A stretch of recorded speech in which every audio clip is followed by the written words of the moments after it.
Brevin, what do you feel like y'all need to do to go make a run in the ACC tournament? I think the biggest thing is just playing with a lot of confidence and energy and fight. I think our will to win needs to be there in terms of just like a sense of urgency. Obviously, we know it's at stake. We know we're on the bubble, and obviously that's big going into the tournament. Obviously, we know where we stand in terms of that. So we just got to make sure that our intensity is there and our urgency is there, and I think that'll lead us into a big run in the ACC tournament. Do you think there have been instances where the lack of urgency has not translated into the results that y'all wanted this season? Or? Definitely. I mean, it's a long season, 30-plus games throughout the year. So obviously, every night, some nights it's just not going to be there. But whenever it comes down to it, like the position we're in right now, our back's against the wall. So I definitely feel like everybody on the team knows where we got to be in terms of the intensity and the urgency from that standpoint.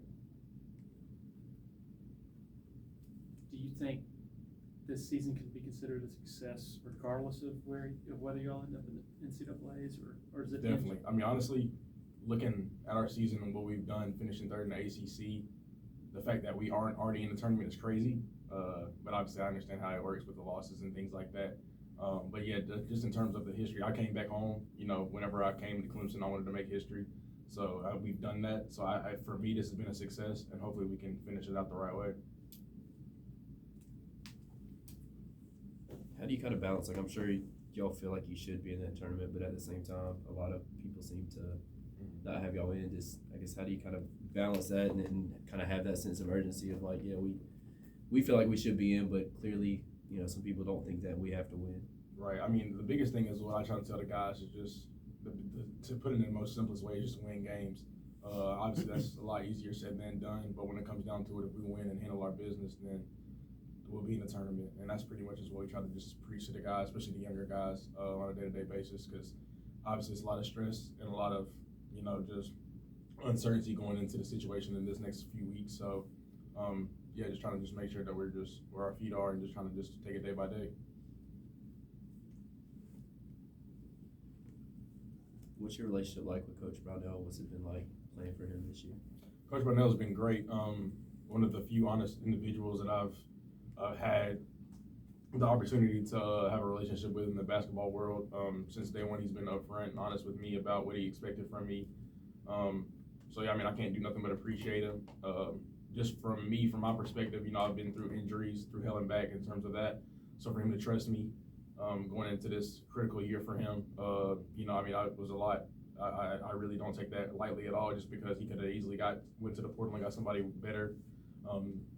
Has been healthy the last few years and that's actually produced in the ACC.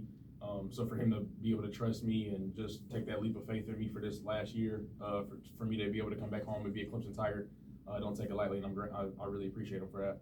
Can you kind of go back to that, I guess, off-season, the recruiting process when you were, I guess, trying to figure out like if they were going to take you for sure, or kind of what offers and kind of what that was like, kind of waiting to see how everything was going to work out? Yeah, so the whole off-season, once I realized I had another year of eligibility, once I entered the portal, I tried to get in contact with Coach Brownell immediately. I knew I wanted to come back home. I was tired of being in Boston, the snow and the winter and the cold. I had to get away from that.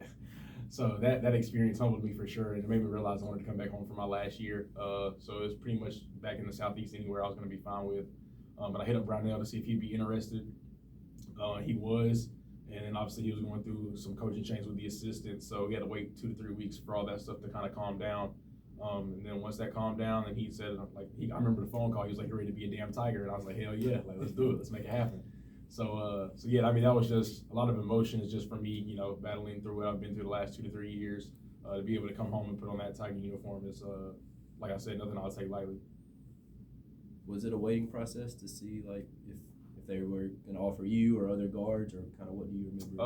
I was up front. I told them I'd commit that day. Like, I remember it was a Monday afternoon once I got cleared by the NCAA, and I entered my name in the portal, and I was like, "Coach, like, it doesn't have to be official for the media or whatever, but I'll make this official right now, just between me and you."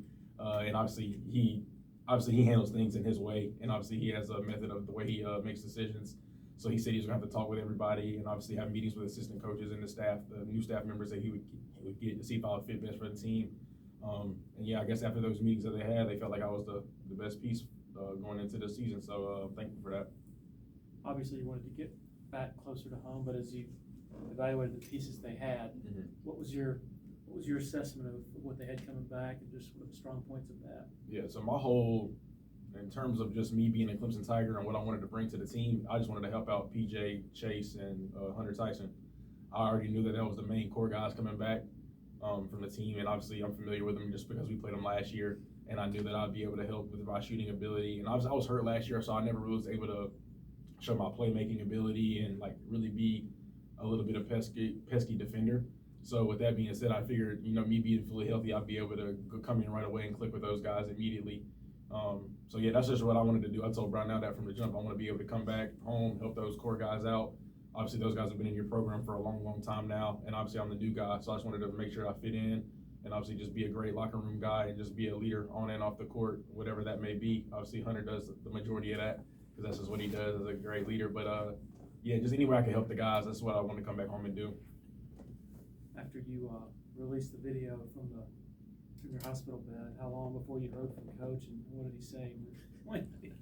The funny thing is, me and Coach actually never talked about it because Coach Brownell just kind of knows how I am with the social media stuff. He kind of just lets me be me on there. Obviously, I know it can kind of annoy him at times just because obviously it's a different generation nowadays in terms of like what you're dealing with social media and how athletes present themselves on that. So it's been funny just because we both had to kind of grow and get used to each other as the year went on.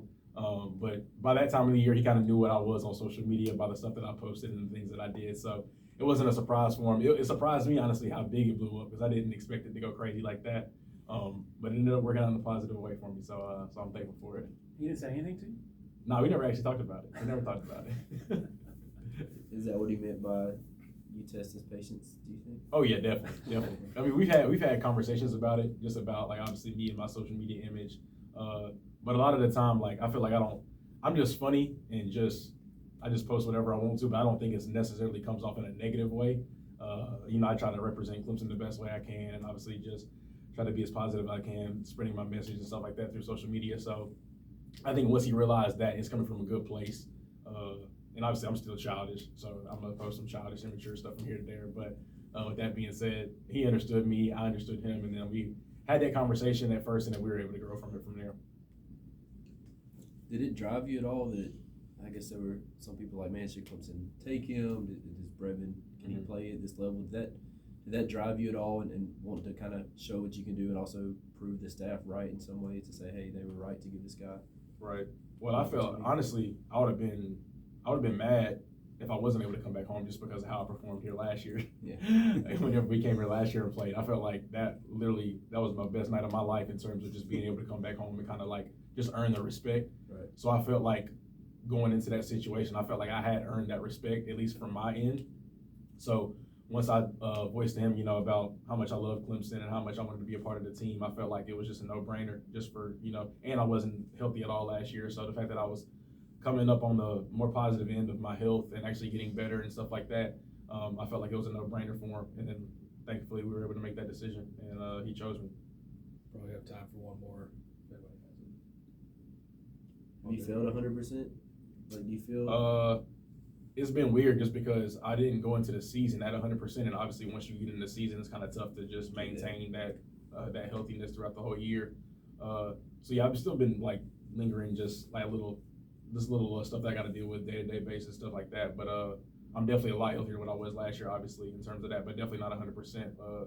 Still can't really jump the way that I want to yet, and that's just because I haven't been able to just spend a whole bunch of time focusing on rehab. I've kind of just been practicing and going through the motions like that. So after the season is when I'll be able to kind of ramp that up and get back right to where I need to be for my body-wise. Appreciate it, bro. Yes, sir. Thanks, bro. Thanks.